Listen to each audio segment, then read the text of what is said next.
Salut, c'est Thomas. Salut, c'est Guiman de Daft Punk.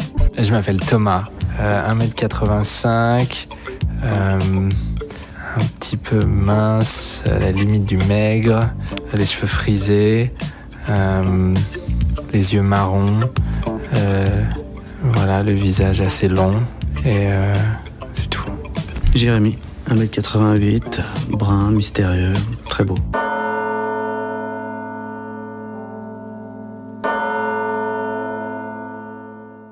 Alors c'est un nom qui vient d'une mauvaise critique faite dans un journal de musique anglais qui s'appelait Melody Maker, qui n'existe plus maintenant.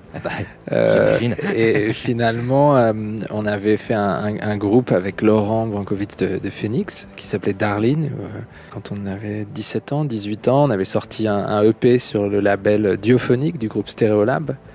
Et on avait eu une critique, en fait, je crois que c'était la seule, sans doute, qu'il y a eu sur le disque, qui disait que c'était très très mauvais et que c'était daft punky trash, donc stupide, punk, et ça a été à mettre à la poubelle directement.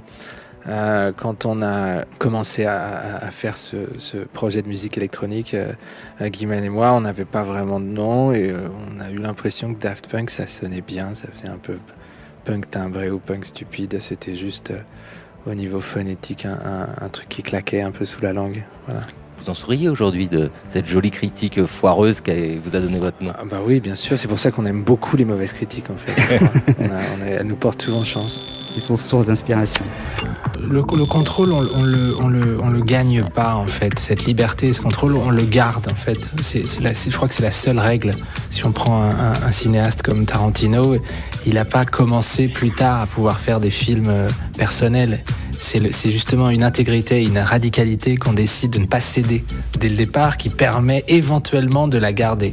Le problème, c'est quand on a un objectif de carrière, quand on a envie de devenir célèbre, ou quand on a envie de devenir connu, on va souvent être prêt à se compromettre en fait et à commencer à perdre de ce contrôle parce qu'on a un objectif qui est à 100 mètres, à 200 mètres plus loin. Nous, à partir du moment où on n'a jamais eu d'objectif, le seul objectif justement, c'était un objectif au jour le jour d'être dans la liberté et dans le contrôle de sa création et dans une intégrité au jour le jour. Et justement, à un moment donné, on s'est retrouvés en 1996 à éventuellement signer avec notre première maison de disques, qui était Virgin à l'époque. On leur a dit voilà, nous on veut bien sortir le disque de cette façon-là, mais on n'a pas envie de se montrer. Et au départ, les attachés de presse disaient oh là là, mais c'est pas possible, vous savez, pour sortir un disque, il faut faire des photos, il faut se montrer, il faut jouer le jeu. Et on a dit à ce moment-là, ça nous intéresse pas. Écoutez, c'était avant de signer, de dire réfléchissez-y. Si vous pensez que vous n'êtes pas intéressé par ce disque-là, Homework, si on joue pas le jeu des photos, à ce moment-là, on le sortira pas comme ça et on le sortira de façon indépendante. Le fait, et finalement, c'est arrivé. C'est pas du bluff justement, c'est vraiment l'idée à la fois d'une transparence et de dire faisons les choses de cette façon-là.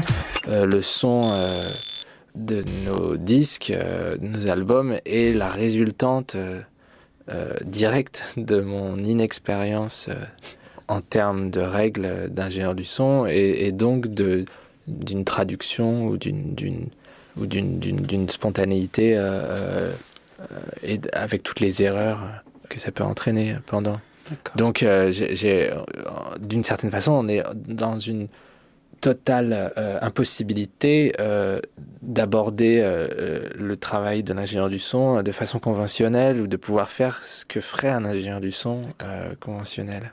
Mais de la même façon... C'est ce qui fait aussi la richesse du... C'est ce qui peut faire la richesse et aussi d'une certaine façon les limites ou la personnalité en tout cas de ce qu'on a pu faire. Il y a des gens qui disent que le temps c'est de l'argent. Nous on pense plutôt que l'argent c'est du temps. Et si l'argent ça peut nous permettre de créer des choses... on aime bien transformer l'argent en art et en création et en musique. Donc les banques, c'est un endroit où l'argent reste dormir et ça ne nous intéresse pas beaucoup. On aime bien mélanger un peu tout et n'importe quoi pour faire des expériences. Quand j'étais petit, je prenais de la moutarde et de la confiture avec mon frère. On mélangeait un peu tout, c'était jamais bon le résultat.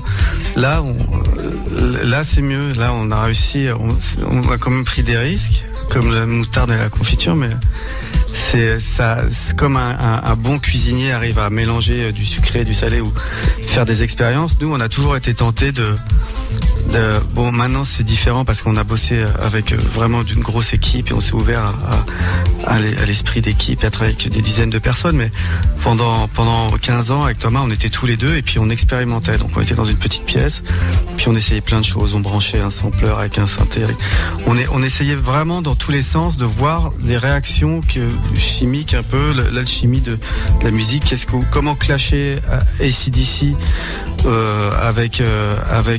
avec Chic, Stevie Wonder avec Jean-Sébastien Bach, et que ça soit quand on était DJ ou quand on faisait notre propre musique, on expérimentait en fait, et on a toujours été fan des Beatles par exemple, et c'est assez récemment en faisant les interviews un peu en parlant qu'on se rend compte qu'à l'époque on n'y était pas, mais quand les Beatles sortaient Sgt Pepper, ils ont plus vers 67 où vraiment là ils expérimentaient.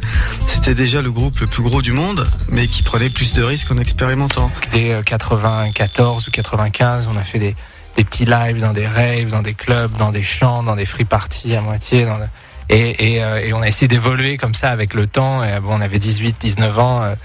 Je sais pas si ça nous amuse autant de faire des concerts dans le froid, sous la pluie avec un mètre debout. Et c'est chiant pour le matos, quoi. On a trop stressé pour le matériel.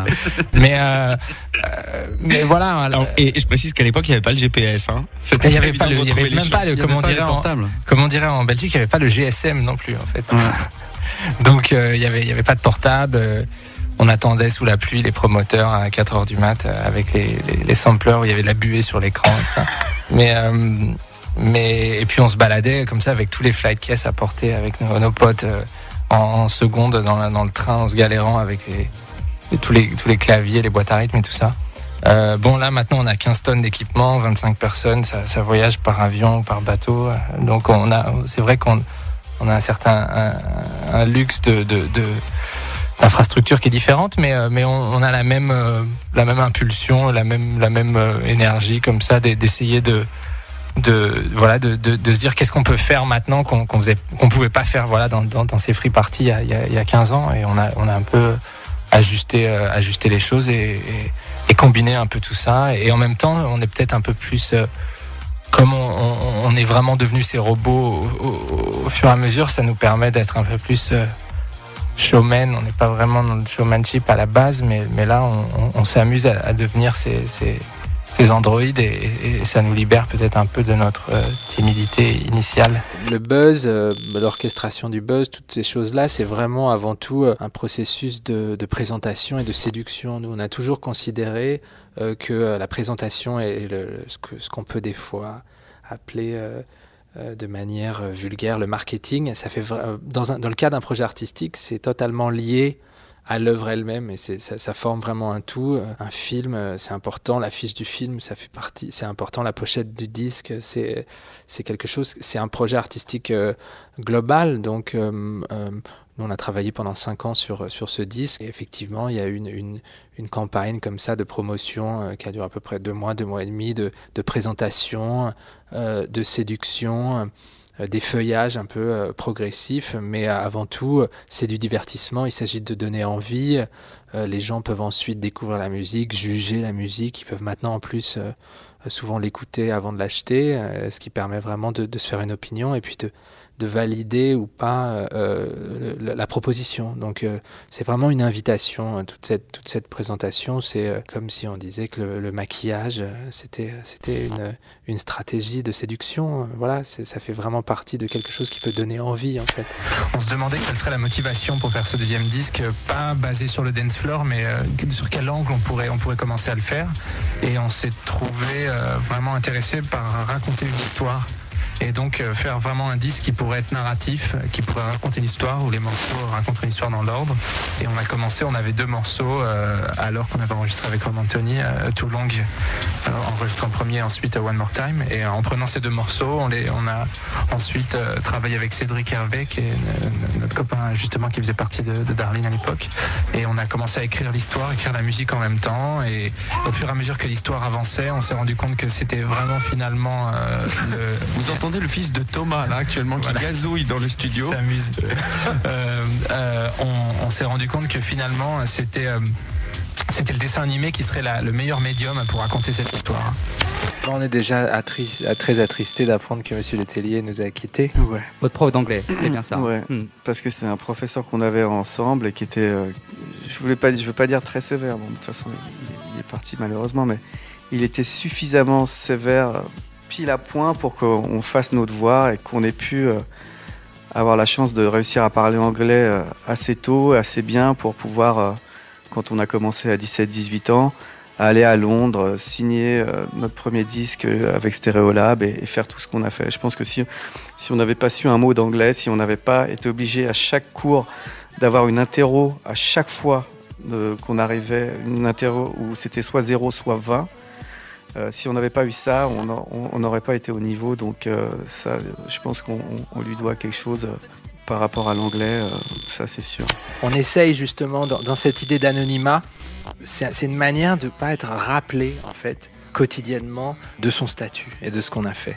Donc en ayant pu discuter avec pas mal d'amis qui sont des célébrités, en ayant pu voir comment ils vivent, ce qui est très difficile dans ces cas-là, c'est de ne jamais pouvoir oublier qui on est, de ne jamais pouvoir oublier ce qu'on a fait. Et on essaye vraiment au maximum, nous, de nous mettre dans des environnements où on peut oublier ça. Les gens ne sont pas là pour nous le rappeler, et nous non plus finalement. Donc c'est vrai qu'on ne vit pas vraiment enfermé autour de nos disques d'or.